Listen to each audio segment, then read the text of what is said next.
সুপ্রিয় দর্শক, স্বাগতম জানাচ্ছি সর্বশেষ আপডেট বাংলা সংবাদে। শুরুতেই সংবাদ শিরোনাম। শুরুতেই জানিয়ে দেব, উত্তাল রাজনীতির ময়দান। ছাত্রদল ও ছাত্র শিবিরের রেগুলার সংঘর্ষের মধ্য দিয়ে সক্রিয় হচ্ছে আওয়ামী লীগ, ছাত্রলীগ। আবার রাজনীতিতে নতুন খেলায় হাসিনার আওয়ামী লীগ। বিস্তারিত থাকছে প্রতিবেদনে। এদিকে জ্বালানি সংকটে পোশাক খাত যখন ধুঁকছে, তখন বিএনপি সরকার কার স্বার্থে কাজ করছে? বেরিয়ে এলো চাঞ্চল্যকর তথ্য। বিস্তারিত থাকছে প্রতিবেদনে। আরও জানিয়ে দেব, চাঁদা না দেওয়ায় ফলের দোকান ভাঙচুর, বিএনপি নেতা গ্রেপ্তার। বিস্তারিত থাকছে প্রতিবেদনে। এদিকে ঢাবি ছাত্রীর মরদেহ উদ্ধার, পুলিশ হেফাজতে শিক্ষক শিক্ষার্থী। বিস্তারিত থাকছে প্রতিবেদনে। আরও জানিয়ে দেব, ডিজিএফআই এর সাবেক কর্মকর্তা মানজিল 4 দিনের রিমান্ডে। বিস্তারিত থাকছে প্রতিবেদনে। এদিকে রহস্যে ঘেরা কাস্টমস কর্মকর্তার মৃত্যু, মাঠে পুলিশের একাধিক টিম। বিস্তারিত থাকছে প্রতিবেদনে। আরও জানিয়ে দেব, বিএনপির প্রার্থী মাধবী মারমার প্রার্থিতা বাতিল চেয়ে ছাত্রদল নেত্রীর আপিল। বিস্তারিত থাকছে প্রতিবেদনে। আরও জানিয়ে দেব, দেশের 5 বিভাগে কালবৈশাখী ঝড়, শিলাবৃষ্টি সতর্কবার্তা। বিস্তারিত থাকছে প্রতিবেদনে। এবং সর্বশেষ জানিয়ে দেব, 5 শর্তে আটকে আছে যুক্তরাষ্ট্র ইরান শান্তি আলোচনা। বিস্তারিত থাকছে প্রতিবেদনে। এতক্ষণ শুনছিলেন সংবাদ শিরোনাম, এবারে বিস্তারিত। দেশের রাজনৈতিক অঙ্গন যেন আবারও অস্থিরতার দিকে এগোচ্ছে। সাম্প্রতিক সময় জুড়ে ছাত্র রাজনীতিতে বাড়ছে উত্তেজনা। বিশেষ করে ছাত্র সংগঠনগুলোর মধ্যে সংঘর্ষের ঘটনা নতুন করে আলোচনায় এসেছে। বিভিন্ন জায়গায় মুখোমুখি অবস্থান, পাল্টাপাল্টি কর্মসূচি, সব মিলিয়ে পরিস্থিতি ক্রমেই উত্তপ্ত হয়ে উঠছে। এই প্রেক্ষাপটে নতুন করে আলোচনায় এসেছে বাংলাদেশ ছাত্রদল এবং বাংলাদেশ ইসলামী ছাত্র শিবিরের মধ্যে নিয়মিত সংঘর্ষের খবর। বিভিন্ন সূত্রে দাবি করা হচ্ছে, দেশের কিছু এলাকায় এই দুই ছাত্র সংগঠনের মধ্যে উত্তেজনা প্রায়ই সহিংস রূপ নিচ্ছে। যদিও এসব ঘটনার নির্ভরযোগ্য তথ্য সবসময় একরকম নয়, তবু পরিস্থিতি যে সংবেদনশীল তা নিয়ে দ্বিমত নেই। রাজনৈতিক বিশ্লেষকদের মতে, ছাত্র রাজনীতি বাংলাদেশের বৃহত্তর রাজনীতির একটি গুরুত্বপূর্ণ প্রতিচ্ছবি। এখানে যা ঘটে তার প্রভাব প্রায়ই জাতীয় রাজনীতিতেও পড়ে। আর ঠিক এই সময়েই নতুন করে সক্রিয় হবার ইঙ্গিত দিচ্ছে বাংলাদেশ আওয়ামী লীগ এবং তাদের ছাত্র সংগঠন বাংলাদেশ ছাত্রলীগ।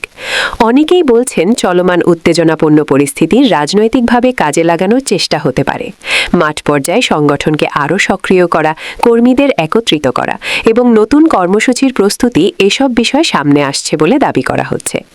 এই পুরো ঘটনা প্রবাহের কেন্দ্রে আবারও উঠে আসছেন শেখ হাসিনা। রাজনৈতিক মহলে আলোচনা, তিনি নাকি নতুন কৌশল নিয়ে রাজনীতির ময়দানে ফিরতে চাইছেন। অনেকে এটিকে নতুন খেলা হিসেবে উল্লেখ করছেন, যেখানে পুরনো সমীকরণ ভেঙে নতুনভাবে অবস্থান তৈরি করার চেষ্টা হতে পারে।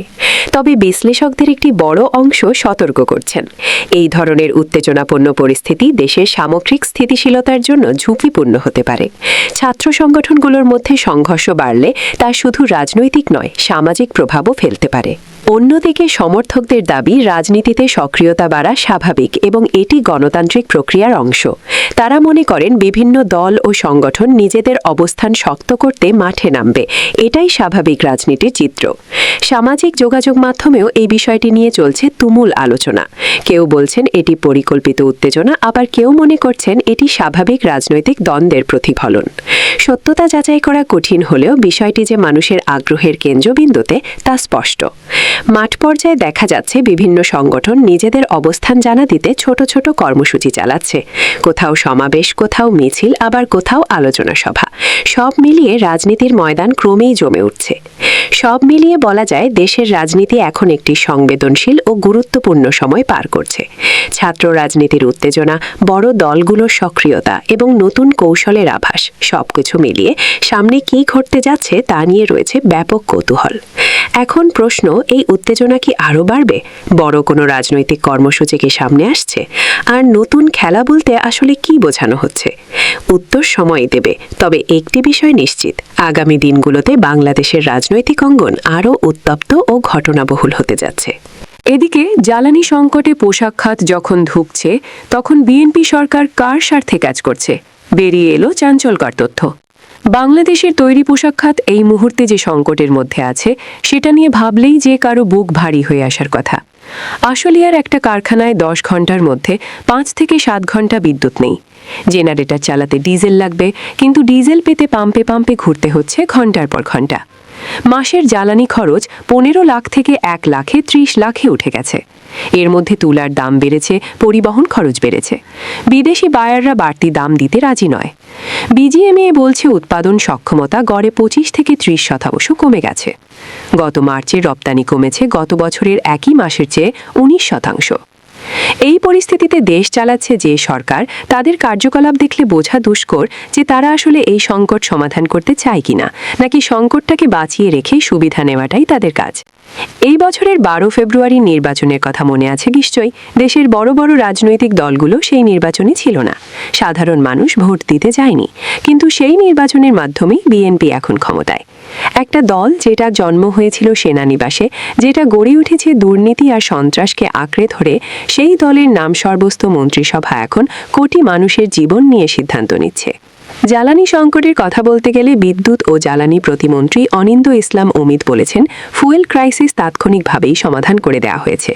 এই কথাটা পড়ে হাসবেন না কাঁদবেন ঠিক বোঝা যাচ্ছে না। যে সংকটে হাজারো কারখানার উৎপাদন 30% কমে গেছে, রপ্তানি 19% পড়ে গেছে, শ্রমিকদের বেতন দেওয়া নিয়ে মালিকরা দুশ্চিন্তায় আছেন, সেই সংকট তাৎক্ষণিকভাবে সমাধান হয়ে গেছে। এই দাবি করতে একটুও লজ্জা লাগে না?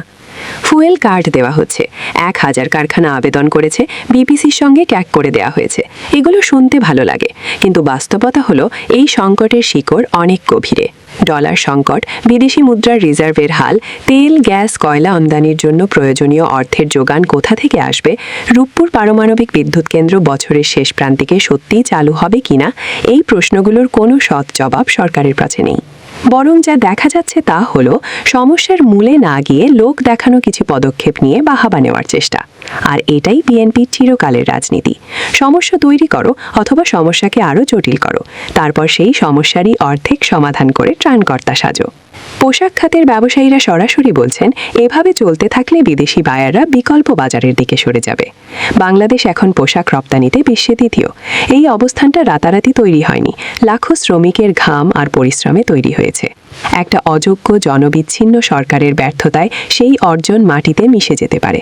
ট্রাম্প প্রশাসনের বাড়তি শুল্কের চাপ আগে থেকেই ছিল, তার উপর এই জ্বালানি সংকট এসে পড়েছে। টানা 8 মাস ধরে রপ্তানি কমছে।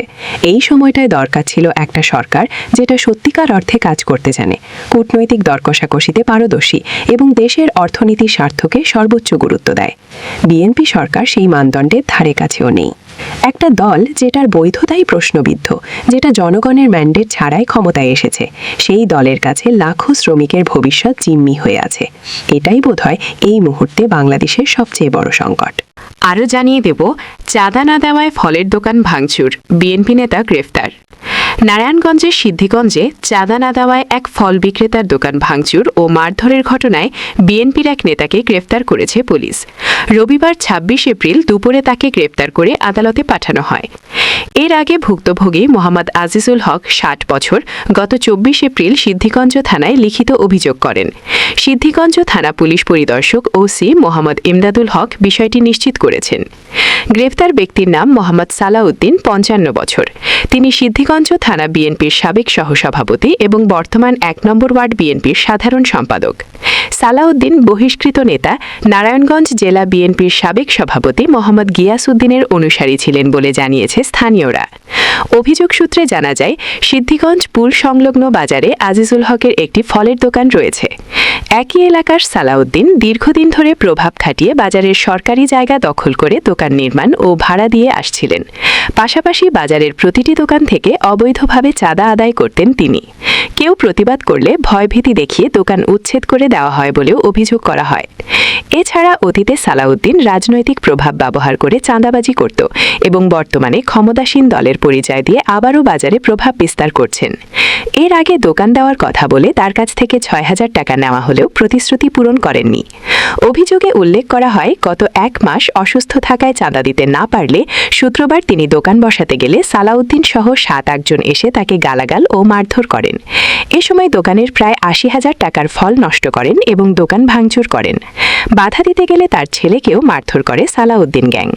ভুক্তভোগী আজিজুল হক জানান, অভিযুক্তরা তাকে ও তার সন্তানকে প্রাণনাশের হুমকি দিয়েছেন, ফলে তিনি আতঙ্কে দিন কাটাচ্ছেন। সিদ্ধিগঞ্জ থানার পুলিশ পরিদর্শক ইমদাদুল হক কালের কণ্ঠকে জানান, ফল বিক্রেতার অভিযোগের ভিত্তিতে ঘটনার সত্যতা পাওয়ায় তাকে গ্রেফতার করে আদালতে পাঠানো হয়েছে। নারায়ণগঞ্জ জেলা কোর্ট পুলিশ পরিদর্শক আব্দুস সামাদ কালের কণ্ঠকে বলেন, অভিযুক্ত সালাউদ্দিনকে আদালতে হস্তান্তর করা হয়েছে। এদিকে ঢাবি ছাত্রীর মরদেহ উদ্ধার, পুলিশ হেফাজতে শিক্ষক শিক্ষার্থী। রাজধানীর বাড্ডার বাসা থেকে মুনিরা মাহজাবিন মিমো নামে ঢাকা বিশ্ববিদ্যালয়ের ঢাবির থিয়েটার অ্যান্ড পারফরমেন্স স্টাডিজ বিভাগের এক ছাত্রীর মরদেহ উদ্ধার করেছে পুলিশ। প্রাথমিকভাবে জানা গেছে ওই ছাত্রী আত্মহত্যা করেছেন। রোববার ২৬ এপ্রিল দুপুরে বিভাগের চেয়ারম্যান কাজী তামান্না হক সিগমা বিষয়টি নিশ্চিত করেন। তিনি জানান, মিমোর মরদেহ বর্তমানে ঢাকা মেডিকেল কলেজ হাসপাতালের মর্গে রাখা হয়েছে। রাজধানীর বাড্ডায় পরিবারের সঙ্গে থাকতেন মিমো। প্রাথমিকভাবে ধারণা করা হচ্ছে তিনি নিজের বাসায় আত্মহত্যা করেছেন এবং একটি চিরকুটে তিনি একজন শিক্ষকের নাম উল্লেখ করে গেছেন। জানা গেছে, মুনিরা মাহজাবিন মিমো ২০১৯-২০২০ শিক্ষাবর্ষের শিক্ষার্থী ছিলেন। নিহত ছাত্রীর মরদেহের পাশ থেকে একটি সুইসাইড নোটে লেখা ছিল, সুদীপ স্যারকে ৫০,০০০ টাকা দিতে হবে। হানি আর সুদীপ স্যার ভালো থাকো, স্যারের দেয়া গিফটগুলো ফেরত দেয়া। এই ঘটনায় জিজ্ঞাসাবাদের জন্য বিশ্ববিদ্যালয়ের এক শিক্ষক ও শিক্ষার্থীকে পুলিশ হেফাজতে নিয়েছে বলে জানিয়েছে পুলিশ। এ বিষয়ে গুলশান জোনের বাড্ডার অতিরিক্ত উপকমিশনার এডিসি জুয়েল জানিয়েছেন, ঘটনাস্থল থেকে মরদেহ উদ্ধার করে ঢাকা মেডিকেল কলেজ মর্গে পাঠানো হয়েছে। ময়নাতদন্ত শেষে মরদেহ পরিবারের কাছে হস্তান্তর করা হবে। তিনি আরও জানান, প্রাথমিক তদন্তে পাওয়া কিছু আলামতের ভিত্তিতে বিভাগের একজন শিক্ষককে হেফাজতে নেওয়া হয়েছে। তদন্তে তার সম্পৃক্ততা পাওয়া গেলে তাকে গ্রেফতার দেখানো হবে। একই ঘটনায় ওই শিক্ষার্থীর ঘনিষ্ঠ এক বন্ধুকেও জিজ্ঞাসাবাদের জন্য হেফাজতে নেওয়া হয়েছে। আরও জানিয়ে দেব, ডিজিএফআইয়ের সাবেক কর্মকর্তা মানজিল ৪ দিনের রিমান্ডে। রাজধানীর রমনা থানায় সন্ত্রাসবিরোধী আইনে দায়ের করা মামলায় ডিজিএফআইয়ের সাবেক কোয়ার্টার বিষয়ক কর্মকর্তা মেজর অবসরপ্রাপ্ত মানজিল হায়দার চৌধুরীর দ্বিতীয় দফায় ৪ দিনের রিমান্ড মঞ্জুর করেছেন আদালত। রাজধানীর বাংলা মোটর এলাকায় নিষিদ্ধ সংগঠন ছাত্রলীগ ও কার্যক্রম নিষিদ্ধ আওয়ামী লীগের পক্ষে মিছিল করার ঘটনায় এ মামলা দায়ের করা হয়। ৫ দিন রিমান্ড শেষে রবিবার তাকে ঢাকার চিফ মেট্রোপলিটন ম্যাজিস্ট্রেট আদালতে হাজির করে পুলিশ। এরপর মামলার সুষ্ঠু তদন্তের জন্য দ্বিতীয় ৭ দিনের রিমান্ড আবেদন করেন তদন্তকারী কর্মকর্তা। শুনানি শেষে ঢাকার মেট্রোপলিটন ম্যাজিস্ট্রেট মেহেদী হাসান তার ৫ দিনের রিমান্ড মঞ্জুর করেন। এর আগে গত ৯ এপ্রিল রাজধানীর মহাখালীর ডিওএইচএস এলাকা থেকে মানজিলকে গ্রেপ্তার করে পুলিশ। গত ২১ এপ্রিল ঢাকার মেট্রোপলিটন ম্যাজিস্ট্রেট আমিনুল ইসলাম জুনায়েদ তার এ মামলায় ৫ দিনের রিমান্ড মঞ্জুর করেন। এদিকে রহস্যে ঘেরা কাস্টমস কর্মকর্তার মৃত্যু, মাঠে পুলিশের একাধিক টিম। বুনিয়াদী প্রশিক্ষণ শেষে বাড়ি ফেরার পথে ঢাকা চট্টগ্রাম মহাসড়কের কুমিল্লার কোটবাড়ি এলাকায় রক্তাক্ত অবস্থায় কাস্টমস কর্মকর্তা বুলেট বৈরাগীর মরদেহ উদ্ধার করে পুলিশ। এই ঘটনায় কুমিল্লার সদর দক্ষিণ থানায় একটি মামলা দায়ের করা হয়েছে। মৃত্যুর রহস্য উদ্ঘাটনে পুলিশের একাধিক টিম মাঠে কাজ করছে। এদিকে রবিবার সকালে আইনানুগ প্রক্রিয়া শেষে তার মরদেহ নিয়ে যাওয়া হয় গ্রামের বাড়ি গোপালগঞ্জের টুঙ্গিপাড়ায়। সেখানে শেষকৃত্য শেষে মরদেহ দাহ করা হবে। এর আগে প্রিয় কর্মস্থলে তাকে শেষ শ্রদ্ধা জানানো হয়। অশ্রুচঞ্চল নয়নের সহকর্মীরা ফুলের শ্রদ্ধায় প্রিয় সহকর্মীকে চিরবিদায় জানান। স্বজন ও সহকর্মীদের কান্নায় ভারী হয়ে ওঠে কাস্টমস অফিসের পরিবেশ। আগামী ২৭ এপ্রিল ১ বছরে পা দেওয়ার কথা বুলেট বৈরাগীর শিশুপুত্র অভয় বৈরাগীর। এর ঠিক দুদিন আগেই স্বামীকে হারিয়ে শোকে ভেঙে পড়েন নিহাতের স্ত্রী উর্মি হীরা। এদিকে নিহত বুলেট বৈরাগীর মা নীলিমা বৈরাগী অভিযোগ করে বলেন, তার ছেলের মৃত্যু কোনোভাবেই দুর্ঘটনা নয়, এটি একটি হত্যাকাণ্ড। তিনি খুনিদের দ্রুত গ্রেফতার করে দৃষ্টান্তমূলক শাস্তির দাবি জানান। কাস্টমস কমিশনার আব্দুল মান্নান সন্ধ্যা জানান, বুলেট বৈরাগী কাস্টমস, এক্সাইজ ও ভ্যাট বিভাগের সহকারী রাজস্ব কর্মকর্তা হিসেবে কর্মরত ছিলেন। তিনি চট্টগ্রামে ৪৪তম বুনিয়াদী প্রশিক্ষণে অংশ নিচ্ছিলেন। গত ১১ এপ্রিল সরকারি প্রশিক্ষণে যোগ দিতে তিনি চট্টগ্রামে যান। শুক্রবার ২৪ এপ্রিল রাত ১১টার দিকে প্রশিক্ষণ শেষে চট্টগ্রামের অলঙ্কার মোড় থেকে বাসে করে ঢাকার উদ্দেশ্যে রওনা হন। পথিমধ্যে পরিবারের সঙ্গে তার নিয়মিত যোগাযোগ ছিল। সর্বশেষ রাত ১টা ২৫ তিনি ফোন করে জানান, কুমিল্লা নগরীর টমসম ব্রিজ চৌরাস্তার মোড়ে পৌঁছেছেন। তার সহকর্মী বুলেট বৈরাগীর মৃত্যুর রহস্য উদ্ঘাটনে সব ধরনের সহযোগিতা করবে কাস্টমস অফিস বলে জানিয়েছেন সংশ্লিষ্টরা।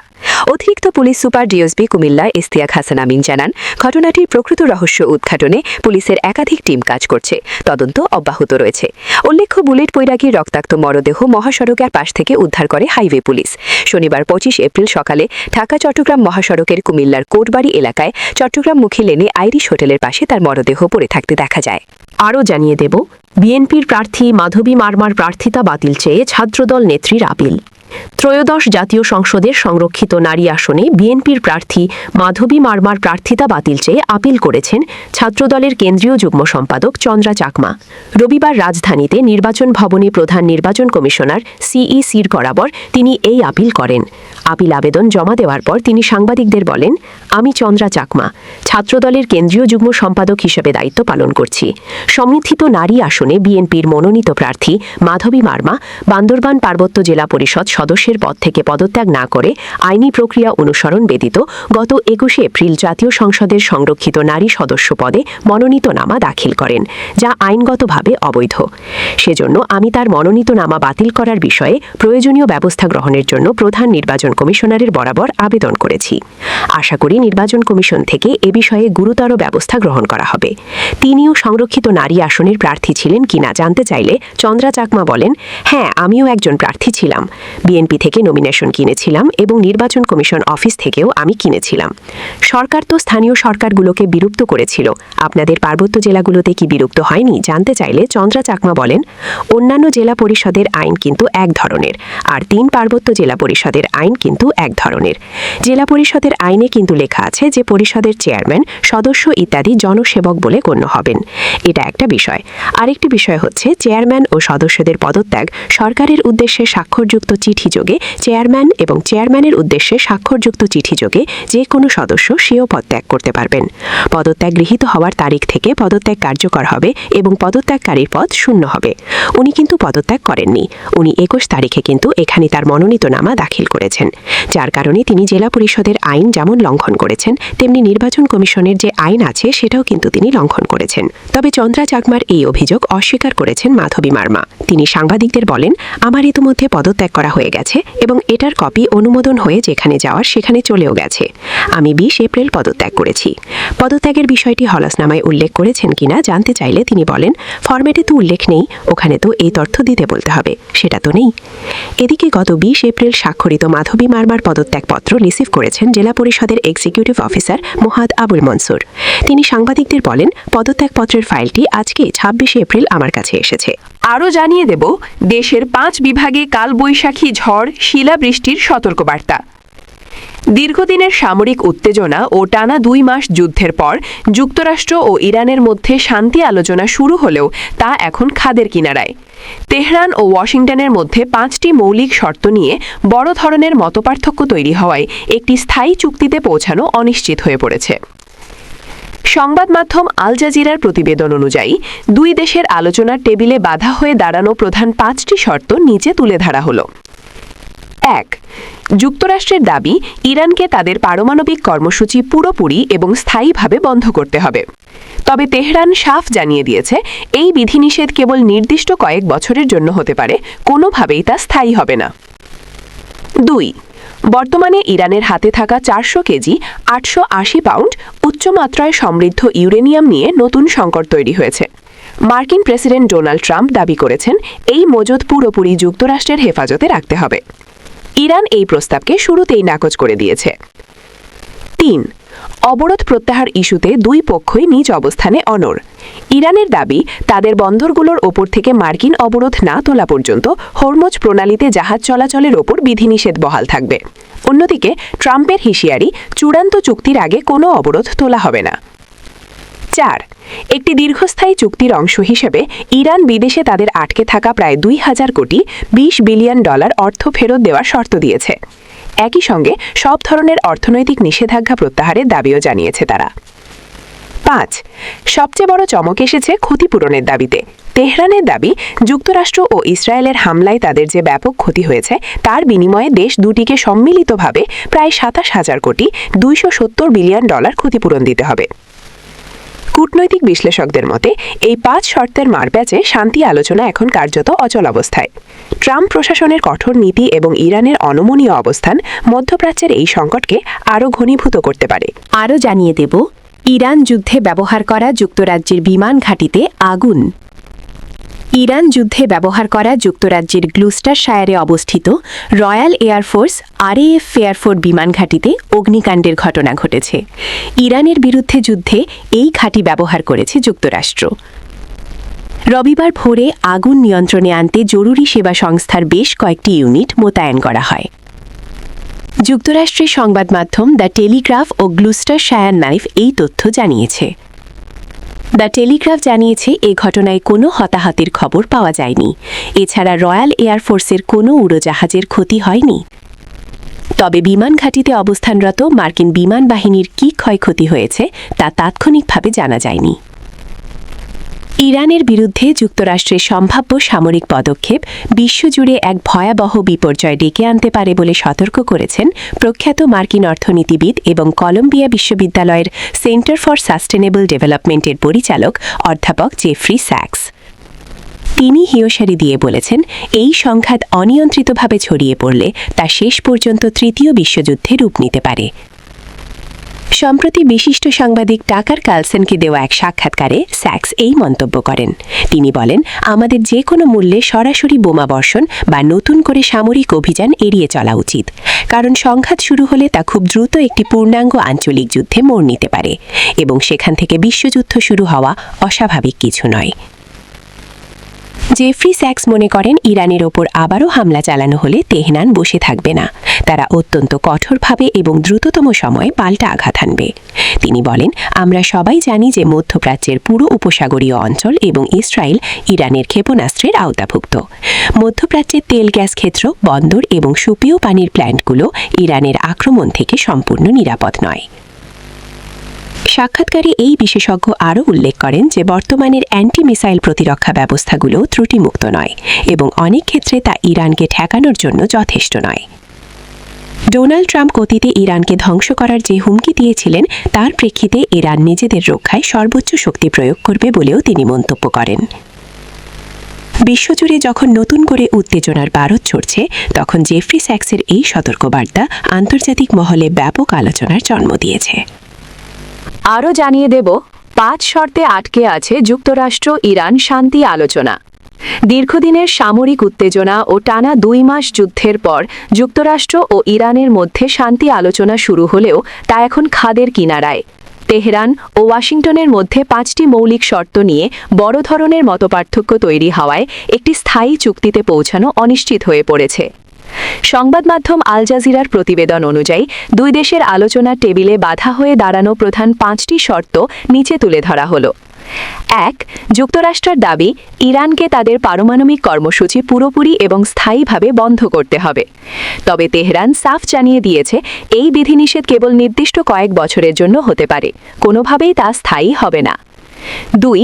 বর্তমানে ইরানের হাতে থাকা 400 কেজি 880 পাউন্ড উচ্চমাত্রায় সমৃদ্ধ ইউরেনিয়াম নিয়ে নতুন সংকট তৈরি হয়েছে। মার্কিন প্রেসিডেন্ট ডোনাল্ড ট্রাম্প দাবি করেছেন, এই মজুদ পুরোপুরি যুক্তরাষ্ট্রের হেফাজতে রাখতে হবে। ইরান এই প্রস্তাবকে শুরুতেই নাকচ করে দিয়েছে। 3. অবরোধ প্রত্যাহার ইস্যুতে 2 পক্ষই নিজ অবস্থানে অনড়। ইরানের দাবি, তাদের বন্দরগুলোর ওপর থেকে মার্কিন অবরোধ না তোলা পর্যন্ত হরমুজ প্রণালীতে জাহাজ চলাচলের ওপর বিধিনিষেধ বহাল থাকবে। অন্যদিকে ট্রাম্পের হুঁশিয়ারি, চূড়ান্ত চুক্তির আগে কোনো অবরোধ তোলা হবে না। 4. এটি দীর্ঘস্থায়ী চুক্তির অংশ হিসেবে ইরান বিদেশে তাদের আটকে থাকা প্রায় 2000 কোটি $20 বিলিয়ন অর্থ ফেরত দেওয়ার শর্ত দিয়েছে। একই সঙ্গে সব ধরনের অর্থনৈতিক নিষেধাজ্ঞা প্রত্যাহারের দাবিও জানিয়েছে তারা। 5. সবচেয়ে বড় চমক এসেছে ক্ষতিপূরণের দাবিতে। তেহরানের দাবি, যুক্তরাষ্ট্র ও ইসরায়েলের হামলায় তাদের যে ব্যাপক ক্ষয়ক্ষতি হয়েছে তার বিনিময়ে দেশ দুটিকে সম্মিলিতভাবে প্রায় 27,000 কোটি $270 বিলিয়ন ক্ষতিপূরণ দিতে হবে। কূটনৈতিক বিশ্লেষকদের মতে, এই 5 শর্তের মারপ্যাচে শান্তি আলোচনা এখন কার্যত অচল অবস্থায়। ট্রাম্প প্রশাসনের কঠোর নীতি এবং ইরানের অনমনীয় অবস্থান মধ্যপ্রাচ্যের এই সংকটকে আরও ঘনীভূত করতে পারে। আঞ্চলিক স্থিতিশীলতা রক্ষা এবং দ্বিপাক্ষিক সম্পর্ক জোরদারে নতুন তৎপরতা শুরু করেছে ইরান। তেহরানে আকস্মিক ফিরে যাওয়ার পর ইরানি প্রতিনিধি দলের একটি অংশ আজ রবিবার রাতে পুনরায় পাকিস্তানে ফিরছে। ওমান সফর শেষে ইরানের পররাষ্ট্রমন্ত্রী আব্বাস আরাগাচ্চিও আজ রাতে ইসলামাবাদ পৌঁছাবেন বলে জানা গেছে। ইরানের রাষ্ট্রীয় সংবাদ সংস্থা IRNA জানিয়েছে পররাষ্ট্রমন্ত্রী আরাগাচ্চি পাকিস্তান সফর শেষে রাশিয়া সফরে যাবেন। এর আগে শনিবার ইসলামাবাদে পাকিস্তানের প্রধানমন্ত্রী শাহবাজ শরীফ এবং সেনা প্রধান জেনারেল আসিম মনিরের সঙ্গে গুরুত্বপূর্ণ বৈঠক করেন তিনি। সেসব বৈঠকে আঞ্চলিক নিরাপত্তা পরিস্থিতি এবং ইরানের ওপর পশ্চিমা চাপের মুখে দ্বিপাক্ষিক সহযোগিতার বিষয়ে বিস্তারিত আলোচনা হয়।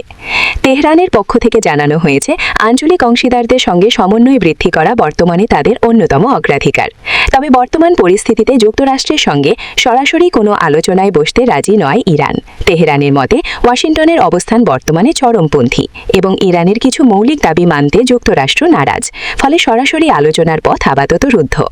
এদিকে মধ্যপ্রাচ্য ও দক্ষিণ এশিয়ার এই জটিল রাজনৈতিক পরিস্থিতিতে মধ্যস্থতাকারী হিসেবে ভূমিকা রাখতে আগ্রহী পাকিস্তান। যদিও এখন পর্যন্ত বড় কোনো অগ্রগতির খবর পাওয়া যায়নি, তবুও ইসলামাবাদ আলোচনার সম্ভাবনা বাঁচিয়ে রাখতে কূটনৈতিক প্রচেষ্টা চালিয়ে যাচ্ছে। ইরানি প্রতিনিধি দলের একটি অংশ এর আগে তেহরানে ফিরে গিয়ে সরকারের উচ্চ পর্যায়ে নির্দেশনা গ্রহণ করেছে, আর তারা আজ রাতে আবার ইসলামাবাদে আলোচনায় যোগ দেবে। সফর ঘিরে ইসলামাবাদে নেওয়া বিশেষ নিরাপত্তা ব্যবস্থা ও ব্যারিকেডগুলো ইতিমধ্যে সরিয়ে নেওয়া হয়েছে এবং শহরের জনজীবন স্বাভাবিক হতে শুরু করেছে। যুক্তরাষ্ট্রের প্রেসিডেন্ট ডোনাল্ড ট্রাম্প জানিয়েছেন তার 2 শীর্ষ উপদেষ্টার পাকিস্তান সফর বাতিলের অর্থ এই নয় যে ওয়াশিংটন আবার যুদ্ধের পথে হাঁটছে। পাকিস্তানের রাজধানী ইসলামাবাদে ইরান বিষয়ক নতুন দফার আলোচনার জন্য এই সফর নির্ধারিত ছিল। সম্প্রতি অ্যাক্সিওস প্রতিবেদক ও CNN কন্ট্রিবিউটর বারাক রাভিদকে দেওয়া এক টেলিফোন সাক্ষাৎকারে ট্রাম্প এই অবস্থান পরিষ্কার করেন। বিশেষ দূত স্টিভ উইটকফ এবং ট্রাম্পের জামাতা জ্যারেড কুশনারের পাকিস্তান যাওয়ার পরিকল্পনা বাতিল হওয়াকে অনেকেই নতুন করে সংঘাতের ইঙ্গিত হিসেবেই দেখছিলেন। এ বিষয়ে প্রশ্ন করা হলে ট্রাম্প সরাসরি বলেন, না, এর মানে তা নয়, আমরা এখনও এ ধরনের কিছু ভাবিনি। রাজনৈতিক বিশ্লেষকদের মতে ইরান ইস্যুতে পাকিস্তানের মধ্যস্থতা বা আলোচনার যে প্রক্রিয়া শুরু হয়েছিল, এই সফর বাতিল হওয়াতে সেখানে কিছুটা অনিশ্চয়তা তৈরি হলেও ট্রাম্পের মন্তব্য আপাতত যুদ্ধের আশঙ্কা নাকচ করে দিচ্ছে। ট্রাম্প প্রশাসন শুরু থেকেই মধ্যপ্রাচ্য এবং দক্ষিণ এশিয়ায় সরাসরি সংঘাত এড়ানোর নীতি বজায় রাখার ইঙ্গিত দিয়ে আসছে। ইরান যুক্তরাষ্ট্রের সঙ্গে সম্ভাব্য নতুন আলোচনার আগে স্পষ্ট শর্ত দিয়েছে, হুমকি ও চাপের ভাষা বন্ধ করতে হবে। এই অবস্থানের কারণে ইসলামাবাদে প্রত্যাশিত ইরান যুক্তরাষ্ট্র আলোচনা এখন অনিশ্চয়তায় পড়েছে। কূটনৈতিক সূত্র ও আন্তর্জাতিক গণমাধ্যমের প্রতিবেদনে বলা হচ্ছে, উভয় পক্ষের অবস্থানগত টানাপোড়েনেই নির্ধারিত বৈঠকটি আপাতত এগোয়নি। মার্কিন প্রেসিডেন্ট ডোনাল্ড ট্রাম্পের প্রশাসনের সঙ্গে আলোচনায় বসার আগে তেহরান জোর দিচ্ছে একটি সম্মানজনক ও উত্তেজনামুক্ত পরিবেশের উপর। ইরানের মতে গঠনমূলক সংলাপের জন্য পারস্পরিক শ্রদ্ধা এবং আস্থার পরিবেশ অপরিহার্য, যা ছাড়া কোনো কার্যকর ফল পাওয়া কঠিন। ওয়াল স্ট্রিট জার্নালের প্রতিবেদনে উল্লেখ করা হয়েছে, ইরান পাকিস্তানকে জানিয়েছে ওয়াশিংটনের বক্তব্যের সুর নরম হলে তেহরানের অভ্যন্তরীণ সিদ্ধান্ত গ্রহণ প্রক্রিয়ায় ঐকমত্য গড়ে তোলা সহজ হবে। বিশেষ করে কঠোর অবস্থানে থাকা মহলের সমর্থন পেতে এমন পরিবেশ গুরুত্বপূর্ণ বলে মনে করছে তেহরান। আগামী 27 এপ্রিল ইসলামাবাদে 2 দেশের প্রতিনিধিদের সম্ভাব্য বৈঠকের কথা থাকলেও শেষ মুহূর্তে মার্কিন প্রতিনিধিদের সফর বাতিল করা হয়। এতে আলোচনা প্রক্রিয়া সাময়িকভাবে থমকে যায়। সংশ্লিষ্ট সূত্রগুলো বলছে উভয় পক্ষই এখন কৌশলগত অবস্থান পুনর্বিবেচনা করছে। প্রতিবেদন অনুযায়ী মার্কিন প্রতিনিধি স্টিভ উইটকফ ও জ্যারেড কুশনারের 25 এপ্রিল ইসলামাবাদ সফরের কথা ছিল, তবে সফর বাতিলের ফলে নির্ধারিত যোগাযোগের সুযোগও নষ্ট হয়। এদিকে ইরানের পক্ষ থেকে জানানো হয়েছে, এই সফরে যুক্তরাষ্ট্রের সঙ্গে সরাসরি বৈঠকের কোনো আনুষ্ঠানিক পরিকল্পনা আগে থেকেই ছিল না।